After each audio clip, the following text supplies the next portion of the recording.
ഈ കുട്ടീനെ ഒറ്റയ്ക്ക് ഒരു ക്ലാസ്സിലിരുത്തി ഈ കുട്ടിയുടെ കൂട്ടുകാരൊന്നും ഇല്ലാതെ അതാണ് തോന്നുന്നു ഈ കുട്ടി മരിക്കാനുള്ള കാരണം. 6 കുട്ടികൾ ഈ സ്കൂളിൽ പഠിച്ചിട്ടുണ്ട്. ഇപ്പൊ 2 ചെറിയ കുട്ടികൾ പഠിക്കുന്നുണ്ട്, 5ലും 7ലും. എനിക്കുണ്ടായ ഒരു അനുഭവം എന്ന് പറഞ്ഞാൽ കഴിഞ്ഞ വർഷം എൻ്റെ 4 പഠിക്കുന്ന കൊച്ചിന് പെങ്കൊച്ചാണ്. ആ കൊച്ചിനെ കഴിഞ്ഞ വർഷം സിസ്റ്റർ കാല് പിടിപ്പിച്ചു. Palakkad saint Dominic's Sreekrishnapuram. നിങ്ങളിൽ ഭൂരിഭാഗം ആളുകളും വാർത്ത അറിഞ്ഞതായിരിക്കും. എന്നാൽ നിങ്ങൾ അറിയാത്തൊരു കാര്യം തുടക്കത്തിൽ തന്നെ എനിക്ക് നിങ്ങളോട് പറയാനുണ്ട്. ശ്രീകൃഷ്ണപുരം സെന്റ് ഡൊമിനിക്സിൽ ഇതാദ്യമായിട്ടല്ല ഒരു കുഞ്ഞിൻ്റെ ജീവൻ ഇല്ലാതെയാകുന്നത്. ഇതിനു മുമ്പ് 2023 9ാം ക്ലാസ്സിൽ പഠിക്കുന്ന ഒരു പൈതൽ അവിടെ ഇല്ലാതെയായിട്ടുണ്ട്. നിങ്ങളിൽ എത്ര പേര് അത് അറിഞ്ഞിട്ടുണ്ട്? എല്ലാം പോട്ടെ, Amal Jyothi college of engineering ഞാൻ ഈ നാട്ടിൽ വന്ന് ഈ ഒരു യൂട്യൂബൊക്കെ ആയിട്ട് തുടങ്ങിയ സമയത്ത് ഞാൻ ആദ്യമേ ചെയ്തൊരു വീഡിയോ ആയിരുന്നു ഇത്. ആ കോളേജിൽ നടന്ന വൃത്തികേടുകൾ അന്ന് നമ്മളെല്ലാവരും കുറേ നാൾ സംസാരിക്കുന്നുണ്ടായിരുന്നു. പക്ഷേ ഇപ്പോൾ ഒരക്ഷരം മിണ്ടുന്നില്ല ആ കോളേജിനെ പറ്റി. എന്തുകൊണ്ട്? അവിടെ കൃത്യമായിട്ടാണോ കാര്യങ്ങൾ നടക്കുന്നത്? നമുക്ക് ആർക്കെങ്കിലും അറിയാമോ? ഇല്ല. ഇന്നിപ്പോൾ ഈ സ്കൂളിൽ നടന്ന 9ൽ പഠിക്കുന്ന, നിങ്ങൾ ആലോചിച്ച് നോക്കൂ, 9ൽ പഠിക്കുന്ന ഒരു പൈതല് 1.5 മാർക്ക് കുറഞ്ഞതിൻ്റെ പേരിൽ മാനസികമായിട്ട് അതിനെ തളർത്തി അതില്ലാതെയായി.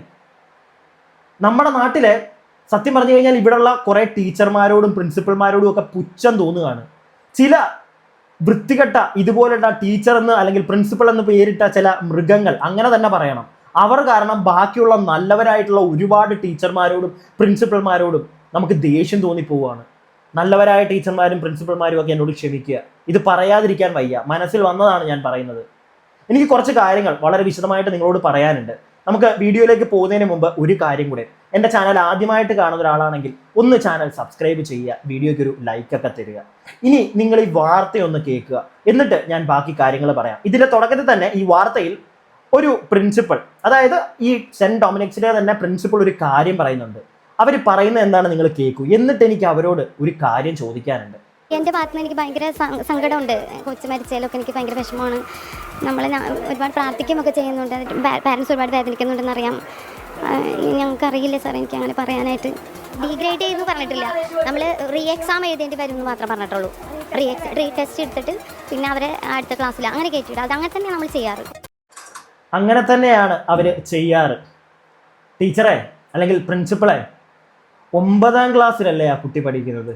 9ൽ അതിനെ 1.5 മാർക്ക് കുറഞ്ഞതിൻ്റെ പേരിൽ വീണ്ടും റീ എക്സാം എഴുതിക്കുന്നു. ഓക്കെ, നിങ്ങളുടെ സിസ്റ്റം അതായിരിക്കാം, ചെയ്തോളൂ, ചെയ്യിപ്പിച്ചോളൂ. നിങ്ങൾ അവിടെ നിന്നൊരു ഡയലോഗ് അടിക്കുന്നുണ്ടല്ലോ, നിങ്ങൾക്ക് വിഷമം മനസ്സിലാവും, ആ പാരൻസിൻ്റെ വിഷമം മനസ്സിലാവും, നിങ്ങൾക്ക് എന്ത് മനസ്സിലാവും. നിങ്ങൾ അവിടെ നിന്ന് നിങ്ങളുടെ സംസാരം കേൾക്കുമ്പോഴേ അറിയാം, നിങ്ങൾക്ക് മറ്റേ സഹതാപത്തിൻ്റെ മറ്റേ ഒരു സാധനം നിങ്ങൾ അവിടെ കൊടുക്കുന്നുണ്ട്. എന്തിന്? ഇച്ചിരിയെങ്കിലും സഹതാപം നിങ്ങൾക്ക് ഉണ്ടായിരുന്നെങ്കിൽ നിങ്ങളുടെ സ്കൂളിൽ ഉണ്ടായിരുന്ന ആ കുട്ടി, നിങ്ങൾ അവളോട് കുറച്ച് മാന്യമായിട്ട് പെരുമാറില്ലായിരുന്നോ? അവളെ വീണ്ടും 8ാം ക്ലാസ്സിലേക്ക് പോയി ഇരിക്കണമെന്ന് പറഞ്ഞ് ആ കുട്ടിയെ കൊണ്ട് തന്നെ നിങ്ങൾക്ക് എങ്ങനെ ഒരു ലെറ്റർ എഴുതി മേടിപ്പിക്കാനൊക്കെ പറ്റി? അങ്ങനെയുള്ള പല കാര്യങ്ങളും ഇവിടെ കേൾക്കുന്നുണ്ട്. നിങ്ങളിതൊക്കെ തള്ളിക്കളയും, നിങ്ങൾ അങ്ങനെ ഒന്നും ചെയ്തിട്ടില്ല എന്ന് നിങ്ങൾ തള്ളിക്കളയും.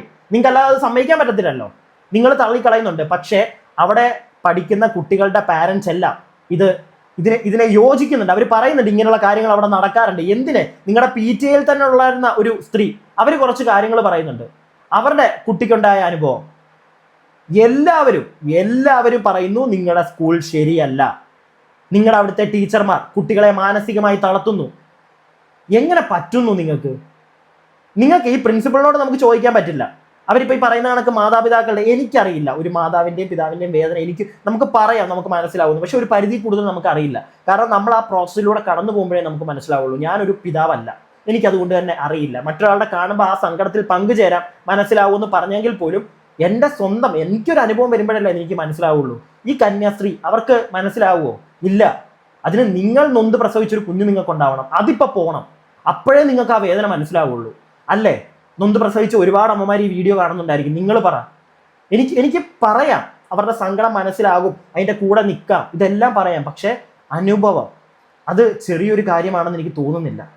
എന്തായാലും ബാക്കി കുറച്ച് കാര്യങ്ങളും കൂടെ നിങ്ങളൊന്ന് കേൾക്കൂ. എന്നിട്ട് നമുക്ക് വളരെ എക്സ്ക്ലൂസീവ് ആയിട്ടുള്ള ഒരു വീഡിയോ ക്ലിപ്പ്, ഒരു ഓഡിയോ ക്ലിപ്പും കൂടെ എനിക്ക് നിങ്ങളെ കേൾപ്പിക്കാനുണ്ട്. അതിന് മുമ്പ് ബാക്കി വാർത്തയിൽ വന്നത് തന്നെ നമുക്കൊന്ന് കേൾക്കാം. കുടുംബത്തിന്റെ ആരോപണം കൃത്യമായ രീതിയിൽ ഈ സ്കൂളിലെ അധ്യാപകർക്കെതിരായാണ്, മാനേജ്മെന്റിനെതിരായാണ്. അവർ ഏറ്റവും ഒടുവിൽ എടുത്തു പറയുന്നത് ഈ കുട്ടിക്ക് 1.5 മാർക്ക് മാത്സിൽ കുറവായതിനാൽ കൃത്യമായ രീതിയിൽ ഈ സ്കൂളിലേക്ക് വിളിച്ച് അധ്യാപകരും അതുപോലെ തന്നെ രക്ഷിതാക്കളും ചേർന്നൊരു മീറ്റിംഗ് നടത്തി. അവിടെ വെച്ച് ഈ കുട്ടിയെ കൊണ്ട് സ്വന്തം കൈപ്പടയിൽ തിരിച്ച് 8ാം ക്ലാസ്സിലേക്ക് മടങ്ങി പൊയ്ക്കൊള്ളാമെന്ന സ്വന്തം കൈപ്പടയിൽ എഴുതി വാങ്ങിയെന്ന ഗുരുതരമായ ആക്ഷേപമാണ്. പക്ഷേ മാനേജ്മെന്റ് അത് നിഷേധിക്കുകയാണ്. അത്തരത്തിലൊന്നും എഴുതി വാങ്ങിയിട്ടില്ല. എക്സാം നടത്തിയെന്ന കാര്യത്തിൽ യാതൊരു തർക്കവുമില്ല. എക്സാം നടന്നിരുന്നു. ആ എക്സാം നടത്തുക മാത്രമാണ് ചെയ്തത്. അതിനുശേഷം ഷഫിൾ ചെയ്തിരുന്നു. ഈ മാർക്ക് കുറഞ്ഞ വിദ്യാർത്ഥികളെ ഷഫിൾ ചെയ്തിരുന്നു. എന്ത് ചെറ്റത്തരമാണ് ഈ സ്കൂളുകാർ കാണിച്ചിരിക്കുന്നത്? നിങ്ങളൊന്ന് ആലോചിച്ച് നോക്കിക്കേ. മാർക്ക് കുറഞ്ഞതിൻ്റെ പേരിൽ ഷഫിൾ ചെയ്യുന്നു. അത് തന്നെ ആ പൈതലിനോട് ചെയ്യുന്ന ഏറ്റവും വലിയ ക്രൂരതയല്ലേ? അതിൻ്റെ മാനസികാവസ്ഥ. അത്രയും നാളും അത് കൂടെ ഇരുന്ന് പഠിച്ച കുട്ടികളെയൊക്കെ കാണാതെ വേറൊരു ക്ലാസ്സിലേക്ക് പോകുന്നു, ഷഫിൾ ചെയ്ത് മാറ്റുന്നു. പഠിക്കുന്ന കുട്ടികളെല്ലാം ഒരു ക്ലാസ്സിൽ, പഠിക്കാത്തവരൊക്കെ വേറെ ക്ലാസ്സിൽ. ഇത് തന്നെ പിള്ളേരോട് ചെയ്യുന്ന ചെറ്റത്തരമല്ലേ സത്യം പറഞ്ഞാൽ? പഠിക്കുന്ന കുട്ടികളായിട്ട് പഠിക്കാത്ത കുട്ടികൾ ഇരിക്കട്ടെ. ഇല്ലെങ്കിൽ ഈ കുട്ടി പഠിക്കില്ല എന്നല്ല ഞാൻ പറയുന്നത്, ക്ഷമിക്കുക എന്നോട്, ഞാൻ അങ്ങനെയല്ല ഉദ്ദേശിച്ചത്. ഇച്ചിരി മാർക്ക് കുറഞ്ഞു പോയാൽ ഒരു ആവറേജ് സ്റ്റുഡൻ്റ് ആയിരിക്കും അത്. ഞാനും ഒക്കെ ഒരു ആവറേജ് ആയിരുന്നു, അല്ലാതെ അതും ബിലോ ആവറേജ് ആയിരുന്നു. നമുക്കൊക്കെ പണ്ട് ഇങ്ങനത്തെ പല ട്രോമകൾ വന്നിട്ടുണ്ട്. ഈ പഠിക്കുന്ന കുട്ടികളെയൊക്കെ നമ്മളൊക്കെ CBSE കുറച്ച് പേരെ പഠിച്ചത്, നമ്മളോടൊക്കെ ഇത് കാണിച്ചിട്ടുണ്ട്, ഇല്ലയെന്ന് ഞാൻ പറയില്ല. പക്ഷെ അന്നൊക്കെ പിന്നെ പോടാ എന്നും പറഞ്ഞ് നമുക്ക് വിടായിരുന്നു. പക്ഷെ ഇന്നത്തെ കുട്ടികൾ അങ്ങനല്ല. അവർക്ക് ഓരോ കാര്യവും അവരെ പെട്ടെന്ന് ഹേർട്ട് ചെയ്യും. അതൊന്നും മനസ്സിലാക്കണം, പ്രത്യേകിച്ച് ഈ കാലഘട്ടത്തിൽ. എന്തിനതിനെ അങ്ങനെ വേർതിരിച്ച് കാണുന്നു? പഠിക്കുന്ന കുട്ടികളായിട്ട് ഇരിക്കട്ടെ, അപ്പോഴല്ലേ കുറച്ചും കൂടി ആ കുട്ടികൾക്ക് പഠിക്കാൻ പറ്റുള്ളൂ. ഇച്ചിരി ആവറേജ് ആയിട്ടുള്ള കുട്ടികളാണെങ്കിൽ അതല്ലേ ചെയ്യേണ്ടത്. അതിന് പകരം ഷഫിൾ ചെയ്ത് വേറെ ക്ലാസ്സിൽ, എനിക്ക് മനസ്സിലായി, ഷഫിൾ ചെയ്ത് വേറെ ക്ലാസ്സിൽ കൊണ്ടിട്ട് അവിടെ കുറച്ചും കൂടെ അവർക്ക് പ്രഷർ കൊടുത്ത് കുത്തിയിരുത്തി പഠിപ്പിച്ച് എന്തിനിന്ന് അങ്ങനെയുള്ള ദ്രോഹങ്ങൾ കാണിക്കുന്നു? ഇത് കാലഘട്ടം മാറി. വിദ്യാഭ്യാസം വേണ്ടെന്ന് ഞാൻ ഒരിക്കലും പറയില്ല. എല്ലാവർക്കും വിദ്യാഭ്യാസം വേണമെന്നേ ഞാൻ പറയുള്ളൂ.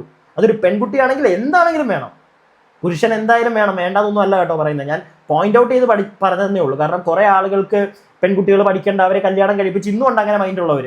കഴിഞ്ഞ ദിവസം നമ്മളത് കണ്ടായിരുന്നു. ഒരു എക്സാമ്പിൾ ഞാൻ വേണ്ട, അത് പറയുന്നില്ല. ഇങ്ങനെയുള്ള പരിപാടികൾ ഇപ്പോഴും ഉണ്ട് ഇവിടെ. അതൊക്കെ മാറണം. പിന്നെ വിദ്യാഭ്യാസം കൊണ്ട് എല്ലാം നേടി എന്ന് നമ്മളാരും കരുതണ്ട. ഇന്ന് വിദ്യാഭ്യാസം ഇല്ലാത്തവരും വിദ്യാഭ്യാസം ഉള്ളവരെക്കാട്ടിലും കൂടുതൽ കാശുണ്ടാക്കുന്നുണ്ട്. അതുകൊണ്ട് ജീവിക്കാൻ വേണ്ടിയുള്ള ഈ സാധനം ഉണ്ടല്ലോ, ഈ ചോള, അത് വിദ്യാഭ്യാസം കൊണ്ട് മാത്രം കിട്ടുമെന്ന് ഞാൻ പറയുന്നില്ല. പക്ഷെ അടിസ്ഥാനമായിട്ടുള്ള അറിവുകൾ, ഒരാളോട് എങ്ങനെ പെരുമാറണം, അതൊക്കെ സ്കൂളിൽ നിന്നാണ് പഠിക്കുന്നത്. ഇങ്ങനെയൊക്കെ ഈ കുഞ്ഞു പിള്ളേരോട് ചെയ്തു കഴിഞ്ഞാൽ അവർ വലുതാവുമ്പോഴത്തേക്ക് അവരും ആളുകളെ വേറെ വേറെ കണ്ണിൽ കാണാൻ തുടങ്ങും. ഇച്ചിരി കഴിവ് കുറഞ്ഞവനെ താത്തിക്കെട്ടാനും കഴിവ് കൂടിയവനെ എടുത്ത് തലയെ വെക്കാനും. ഇതാണോ സ്കൂളിൽ പഠിപ്പിക്കേണ്ടത്? ബാക്കിയും കൂടെ ഒന്ന് കേൾക്കാം നമുക്ക്. അതിൻ്റെ അടിസ്ഥാനത്തിൽ ഈ മാർക്ക് കുറഞ്ഞ ആശിർ നന്ദ എന്ന വിദ്യാർത്ഥിയെ മറ്റൊരു ക്ലാസ്സിലേക്ക് മാറ്റി. അത് സത്യമാണ് എന്നാണ് പറയുന്നത്. അത് അത്തരത്തിൽ തന്നെയാണ് തങ്ങൾ നടത്താറുള്ളത്. തങ്ങളുടെ PTA മിനിറ്റ്സിൽ അതുണ്ട് എന്നാണ് പറഞ്ഞത്. പക്ഷേ നമുക്കൊരു PTA മിനിറ്റ്സ് ലഭിച്ചിട്ടുണ്ട്. അതിൽ പക്ഷേ അത് പറയുന്നില്ല. അത് രക്ഷിതാക്കളടക്കം അത്തരത്തിലുള്ള ആക്ഷേപങ്ങൾ ഉന്നയിച്ചുകൊണ്ടിരിക്കുന്നത്. SFI നേതാക്കളടക്കം ഇപ്പോഴും തുടരുക. നമ്മൾ ഈ ദൃശ്യങ്ങൾ കാണുന്ന പോലെ ഇവിടുത്തെ വിദ്യാർത്ഥി സംഘടന, പുറത്ത് MSF നേതാക്കളുണ്ട്, അകത്ത് കോൺഗ്രസ് നേതാക്കളുണ്ട്, SFI നേതാക്കളും അതിൽ ചർച്ച നടത്തിക്കൊണ്ടിരിക്കുന്നത്. ഇതുപോലെ വിദ്യാർത്ഥി നേതാക്കളോടൊക്കെ ഇവിടുത്തെ വിദ്യാർത്ഥികൾ ഇത്തരത്തിൽ അവരുടെ വിഷമവും സങ്കടവും ഒക്കെ അറിയിക്കുന്ന ഒരു കാഴ്ചയാണ് കാണുന്നത്. സമാനമായ രീതിയിൽ പല കുട്ടികളും പരാതിപ്പെടുന്ന ഒരു സാഹചര്യം ഉണ്ടായി. മാനേജ്മെന്റ് ഒരു വിശദീകരണം അതാണ്, തങ്ങൾ അത്തരത്തിലൊന്നും ചെയ്തിട്ടില്ല എന്നാണ് പറയുന്നത്. എന്തായാലും ഞാൻ വേറൊരു കാര്യം ചോദിച്ചോട്ടെ. നല്ല കാര്യം, പല പാർട്ടികൾ ഇപ്പോൾ അവിടെ ചെല്ലുന്നുണ്ട്, വിദ്യാർത്ഥി രാഷ്ട്രീയ പ്രസ്ഥാനങ്ങളൊക്കെ ചെല്ലുന്നുണ്ട്. ഇതിന് മുമ്പ് എവിടെയായിരുന്നു ഇവരൊക്കെ?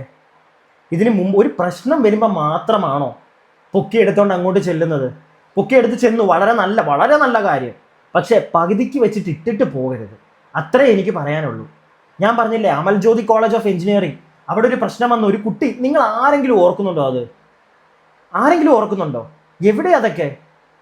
അന്നും കുറെ രാഷ്ട്രീയ പാർട്ടിക്കാരൊക്കെ ആ കോളേജിന്റെ ഫ്രണ്ടിൽ കുറെ പ്രശ്നങ്ങൾ ഉണ്ടാക്കി, 3-4 ദിവസം. അത് കഴിഞ്ഞ് ഒന്നും കണ്ടില്ല. രാഷ്ട്രീയ പാർട്ടിക്കാരെല്ലാവരും, നിങ്ങളെല്ലാവരും ചെല്ലുന്ന രാഷ്ട്രീയ പ്രസ്ഥാനങ്ങളെല്ലാം ചെല്ലുന്നത്, സ്റ്റുഡൻറ് ഫെഡറേഷനൊക്കെ ചെല്ലുന്നത് വളരെ നല്ല കാര്യം. പക്ഷേ ഇത് മുന്നോട്ട് കാണണം, പകുതി വെച്ചിട്ട് ഇട്ടിട്ട് പോകല്ലേ. ബാക്കി അധ്യാപകർക്കും അതുപോലെ തന്നെ മറ്റുള്ള ആളുകൾക്കുമൊക്കെ കുറേ അധികം കാര്യങ്ങൾ ഈ വിഷയത്തിൽ പറയാനുണ്ട്. പക്ഷേ അവർ തുറന്നൊന്നും തന്നെ സംസാരിക്കാൻ ഇതുവരെ തയ്യാറായിട്ടില്ല. എന്തായാലും സ്കൂളിനകത്ത് ഇപ്പോഴും പ്രതിഷേധം തുടരുകയാണ്. ബെല്ലടിച്ച് സ്കൂൾ വിട്ടിട്ടും ഒരുപാട് വിദ്യാർത്ഥികൾ ഇപ്പോഴും ഇവിടെ തന്നെ നിൽക്കുന്ന ഒരു കാഴ്ച. ഒരു പാരന്റാണ്, ഇവിടുത്തെ പാരന്റാണ്. എത്ര ക്ലാസ്സിൽ? 6 കുട്ടികൾ ഈ സ്കൂളിൽ പഠിച്ചിട്ടുണ്ട്. ഇപ്പോൾ 2 ചെറിയ കുട്ടികൾ പഠിക്കുന്നുണ്ട്, 5ലും 7ലും. എനിക്കുണ്ടായ ഒരു അനുഭവം എന്ന് പറഞ്ഞാൽ, കഴിഞ്ഞ വർഷം എൻ്റെ 4 പഠിക്കുന്ന കൊച്ചിന്, പെങ്കൊച്ചാണ്. ആ കൊച്ചിനെ കഴിഞ്ഞ വർഷം സിസ്റ്റർ കാല് പിടിപ്പിച്ചു. സിസ്റ്റർ കാല് പിടിപ്പിച്ചു എന്ന്. ഗുരു, മാതാപിതാ, അങ്ങനെയാണ് ദൈവം, അങ്ങനെയാണ്. പക്ഷെ പറഞ്ഞ് കാല് പിടിപ്പിക്കുന്നത്, അതും ഒരു പൈതലിനോട്, എന്തിനങ്ങനെ ചെയ്യുന്നു? ചെറിയൊരു ക്രൂരതയൊക്കെയാണോ ഇവർ കാണിക്കുന്നത്? ബാക്കി അപ്പോൾ ഞാൻ ഈ കാര്യത്തിൽ ഞാൻ അറിഞ്ഞില്ലായിരുന്നു. കൊച്ചു വീട്ടിൽ വന്നു കഴിയുമ്പോൾ വളരെ മോശമായിട്ട് പോയി. ഇങ്ങനെ വളരെ കണ്ടീഷൻ വളരെ മോശം. കൊച്ചു രാത്രി ഉറങ്ങുന്നില്ല, ഭയങ്കര പ്രശ്നം. അപ്പോൾ ഞാനിവിടെ അന്വേഷിച്ചപ്പോഴാണ് ഇവിടുന്ന് തന്നെ ഒരു ടീച്ചർ എന്നെ വിളിച്ചിട്ട് പറഞ്ഞു കൊച്ചിനെ കൊണ്ട് ഇങ്ങനെ അവനെ മെൻ്റലി ഭയങ്കരമായിട്ട് ടോർച്ചർ ചെയ്തിട്ടുണ്ട്, ഒരു ചെറിയ തെറ്റിൻ്റെ പേരിലാണ്. അപ്പോൾ ഞാൻ ഇവിടെ വന്നു കഴിഞ്ഞപ്പോൾ സിസ്റ്റർ ജെസിയും സിസ്റ്റർ ജോയ്സിയും കൂടെ എന്നോട് വളരെ മാന്യമായിട്ട് അവർ മാന്യമായിട്ടാണ് പറയുന്നത്. മിനിറ്റ്സിൽ ഇത്തരത്തിൽ ഷഫിൾ ചെയ്യണമെന്നുള്ള നിർദ്ദേശമുണ്ടോ? പഠന നിലവാരം കുറഞ്ഞ നിങ്ങൾ PTA ഭാരമായി ഉണ്ടായിരുന്നു കഴിഞ്ഞ വർഷം. ഒരു കൊച്ചിന്റെ മാനസികാവസ്ഥ, അവർ കടന്നു വരുന്ന വഴികൾ, അവരുടെ വീട്ടിലെ സാഹചര്യങ്ങളൊക്കെ പലരും പലതാണ്. ഒരു കൊച്ചിന്റെ ബുദ്ധിയിൽ ഏറ്റക്കുറച്ചിലുകളുണ്ട്. അതൊക്കെ മനസ്സിലാക്കാൻ ടീച്ചേഴ്സിന് സാധിക്കണം കുറച്ചൊക്കെ. ആ ചേച്ചി പറയുന്നത് വലിയ ഒരു പോയിന്റ് ഉണ്ട്. ഓരോ കുട്ടികളും ഓരോ വീട്ടിൽ നിന്നാണ് വരുന്നത്. ആ ഓരോ വീട്ടിലും ഓരോ രീതിയിലായിരിക്കും ആ വീട് മുന്നോട്ട് പോയിക്കൊണ്ടിരിക്കുന്നത്. പല അവസ്ഥകളായിരിക്കും. മെൻ്റലിയൊക്കെ പല പ്രശ്നങ്ങൾ കുട്ടികൾ വീട്ടിൽ ഫേസ് ചെയ്യുന്ന ഒരുപാട് കുട്ടികൾ കാണും പല പ്രശ്നങ്ങൾ ഫേസ് ചെയ്യുന്നത്. മദ്യപാനായിട്ടുള്ള അച്ഛൻ, ഒച്ചയും ബഹളവും നടക്കുന്ന വീടുകൾ, പല പ്രശ്നങ്ങൾ കാണും. അവിടെ നിന്നൊക്കെ വരുന്ന കുട്ടികൾ അവർക്ക് ചിലപ്പോൾ ആവറേജ് ആകാനേ പറ്റുള്ളൂ, ചിലപ്പോൾ ബിലോ ആവറേജ് ആകാനേ പറ്റുള്ളൂ. ചിലപ്പം അവിടുന്ന് കഷ്ടപ്പെട്ടു വന്ന് പഠിക്കുന്ന നല്ല കുട്ടികളും കാണും. എന്ന് വെച്ചിട്ട് മറ്റുള്ളവർ നല്ല കുട്ടികളെ നല്ലതാണ് പറയുന്നത്. ഞാൻ പറയുന്നത് അത് അവരുടെ IQവിൻ്റെ ഒരു ഡിഫറൻസ് ആണ്. ഇത്രയും പ്രശ്നത്തിലൂടെ കടന്നു പോകുമ്പോൾ ചിലപ്പോൾ നന്നായിട്ട് പഠിക്കാൻ പറ്റിയിരുന്നു വരില്ല. പക്ഷെ ചില കുട്ടികൾക്ക് ആ പ്രശ്നത്തിൻ്റെ ഇടയ്ക്കിലും എങ്ങനെയെങ്കിലും പഠിക്കാം എന്നുള്ളൊരു സാധനം വരും, അവർ പഠിക്കും. സോ ആൾക്കാരുടെ മെൻറ്റാലിറ്റി, കുട്ടികളുടെ മെൻറ്റാലിറ്റി ഇതൊക്കെ ഡിഫറെൻ്റ് ആണ്. അവർ ജീവിച്ചു വരുന്ന വഴി ഇതൊക്കെ മനസ്സിലാക്കിയിട്ട് വേണം ഈ പ്രിയപ്പെട്ട ടീച്ചർമാർ അവരോട് ബിഹേവ് ചെയ്യാൻ. അല്ലാതെ ഒരുമാതിരി മറ്റേ ജയിലർമാരെ പോലെ ചെയ്യരുത് കുട്ടികളോട്. അവരാരും മറ്റേ തടവ് പുള്ളികളല്ല, അതൊന്നും മനസ്സിലാക്കണം. ഇപ്പോൾ അവർ തന്നെ, ഈ സ്കൂളുകാർ തന്നെ പറഞ്ഞൊരു കാര്യമുണ്ടല്ലോ, ഷഫിൾ ചെയ്യുന്ന പരിപാടി, അത് മാത്രം മതി. ഞാൻ അത് വെച്ച് മാത്രം അവരെ കുറ്റം പറയത്തുള്ളൂ. ബാക്കി എല്ലാം വിടുക. ബാക്കി എന്താ പാരൻസും കുട്ടികളും ഒക്കെ പറയുന്നതാണെന്ന് വിചാരിച്ചോ, പോട്ടെ, തള്ളിക്കളഞ്ഞോ നിങ്ങൾ. പക്ഷെ നിങ്ങൾ തന്നെ പറയുന്നൊരു കാര്യമുണ്ട്, ഷഫിൾ ചെയ്യുന്ന പരിപാടി. എന്ത് ചെറ്റത്തരമാണോ അത്? കൊച്ചു കുഞ്ഞുങ്ങളെയാണോ വേർതിരിച്ച് പഠിക്കുന്നവരെന്നും പറഞ്ഞ് തരംതിരിച്ച് മാറ്റി? എന്തിന്? എക്സ്ട്രാ പഠിക്കാൻ കുറച്ച് ബുദ്ധി കുറവുള്ള കുട്ടികളോ അല്ലെങ്കിൽ കുറച്ച് ആവറേജ് ആയിട്ടുള്ള അവരെ സെപ്പറേറ്റ് പഠിപ്പിക്കാം. ക്ലാസ്സിൽ നിന്ന് മാറ്റേണ്ട കാര്യമില്ല. ആ ക്ലാസ്സിൽ തന്നെ അവർക്ക് കുറച്ചും കൂടി ഒരു ഇമ്പോർട്ടൻസ് കൊടുക്കാം. അങ്ങനെ ചെയ്യാം. സെയിം ക്ലാസ്സിൽ തന്നെ പഠിക്കുന്ന കുട്ടികളുമായിട്ട് ഇരുത്തി അവരുടെ കൂടെ ഇരിക്കുമ്പോൾ കുറച്ചും കൂടി നന്നായിട്ടുള്ള കാര്യങ്ങൾ ആ കുട്ടികൾ പഠിക്കാൻ ശ്രമിക്കും. ഇല്ലെങ്കിൽ അവിടെ ഇരിക്കുന്ന സമയത്ത് നിങ്ങൾക്ക് കുറച്ചും കൂടെ ശ്രദ്ധ കൊടുക്കുക അവർക്ക്. അങ്ങനെ ചെയ്തുകൂടെ? അതിന് പകരം അവരെ അങ്ങോട്ടും ഇങ്ങോട്ടും ഇട്ട് തട്ടി എങ്ങനെ പറ്റുന്നു ഇങ്ങനെ ചെയ്യാനായിട്ട്? ഇനി ഞാൻ നിങ്ങൾക്ക് ഇവിടെ ഒരു വോയിസ് ക്ലിപ്പ് കേൾപ്പിച്ചു തരാം. അത് കഴിഞ്ഞിട്ട് ഒരു ഇമ്പോർട്ടൻറ്റ് കാര്യം കൂടെ ഞാൻ നിങ്ങളോട് പറയാം. ഇതൊന്ന് കേട്ടോളൂ. ഇതിനെല്ലാത്തിനും കാരണം ജോയ്സി എന്ന് പറഞ്ഞൊരു സിസ്റ്ററാണ്. ഞങ്ങളുടെ സ്കൂളിൽ വന്നതിന് ശേഷം ജോയ്സി എന്ന് പറഞ്ഞൊരു സിസ്റ്റർ വല്ലാതെ കിടന്ന് പണം കുട്ടികളുടെ നിന്ന് എന്താവശ്യമുണ്ടെങ്കിലും പണം അവരുടെ കാര്യങ്ങളൊന്നും നോക്കില്ല. ഞങ്ങൾക്ക് വേണ്ടി ഞങ്ങൾ കുറെ കെഞ്ചാലും ഒരു എന്തെങ്കിലുമൊക്കെ ചെയ്താൽ മാത്രമേ ജോയ്സി എന്ന് പറഞ്ഞ സിസ്റ്റർ ഇതാക്കുള്ളൂ. പിന്നെ ഒരു സ്റ്റെല്ല ബാബു എന്ന് പറഞ്ഞൊരു ഞങ്ങളുടെ സെക്ഷൻ ഹെഡ് ഉണ്ട്. ആ സെക്ഷൻ ഹെഡ് ഭയങ്കര ഇതാണ്. വെറുതെ ഓരോ കുട്ടികളെയും കിടന്നിട്ട് മാനസികമായിട്ട് ഇതാക്കി.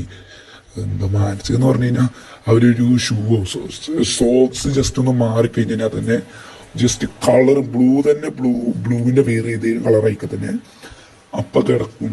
പിന്നെ വീട്ടുകാരെ വിളിക്കുക. ഈ കുട്ടീനെ ഒറ്റയ്ക്ക് ഒരു ക്ലാസ്സിലിരുത്തി ഈ കുട്ടിയുടെ കൂട്ടുകാരൊന്നും ഇല്ലാതെ. അതാണ് തോന്നുന്നു ഈ കുട്ടി മരിക്കാനുള്ള കാരണം. ഷൂസിൻ്റെ കാര്യമൊക്കെ പറയുന്നുണ്ടല്ലോ, ഷൂസിൻ്റെ കളർ അല്ലെങ്കിൽ സോക്സിൻ്റെ കളർ ഒന്ന് മാറിയാൽ ഡിസിപ്ലിനൊക്കെ നല്ലതാണ്, അല്ലാന്ന് ഞാൻ പറയില്ല. പക്ഷേ ഒറ്റയ്ക്കിരുത്തി പഠിപ്പിക്കുക അതൊക്കെ എന്ത്? പിന്നെ ഒരു ജോയ്സി ഒരാളുടെ പേര് പറയുന്നുണ്ടല്ലോ, അവരെ പറ്റി വേറെയും കുറേ പരാതികൾ വരുന്നുണ്ട്. മുക്കിക്കളയാതിരുന്നാൽ മതി. ഇതൊക്കെ എനിക്ക് അത്രേ പറയാനുള്ളൂ. ഇനിയും വേറൊരു കമൻ്റാണ് ഞാനിവിടെ കാണിച്ചു തരാം നിങ്ങൾക്ക്.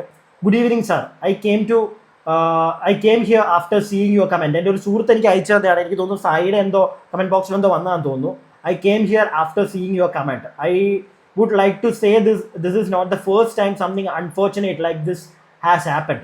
2 years ago, another student who was studying in 9th during 2023 also ended her life. As a student studying there, it's true the school treats their students as machines or robots. And it's also cash grabbing school. കാശ് പിണുങ്ങും. ഇതിപ്പോൾ ഈ 1.5 മാർക്കിന് ഈ കൊച്ചിനെ വീണ്ടും പഴയ ക്ലാസ്സിലോട്ട് 8ാം ക്ലാസ്സിൽ പോയിരിക്കണമെന്ന് പറഞ്ഞില്ലേ? ഒരു 2 ലക്ഷം രൂപ 1 ലക്ഷം രൂപ തന്നായിരുന്നെങ്കിൽ നിങ്ങളൊന്നും പറയത്തില്ലല്ലോ, വീണ്ടും പരീക്ഷ എഴുതിപ്പിക്കത്തില്ലായിരുന്നല്ലോ, കയറ്റി വിടുമായിരുന്നല്ലോ അല്ലേ? The stress and pressure in studies are real and some teachers treat students inhumanly and make them feel very bad, etc. I really hope this information was helpful, sir. Helpful. So also I had like to have my name hidden as I am studying in the school. Thank you faithfully. നമ്മളും പേരൊന്നും പറയുന്നൊന്നുമില്ല.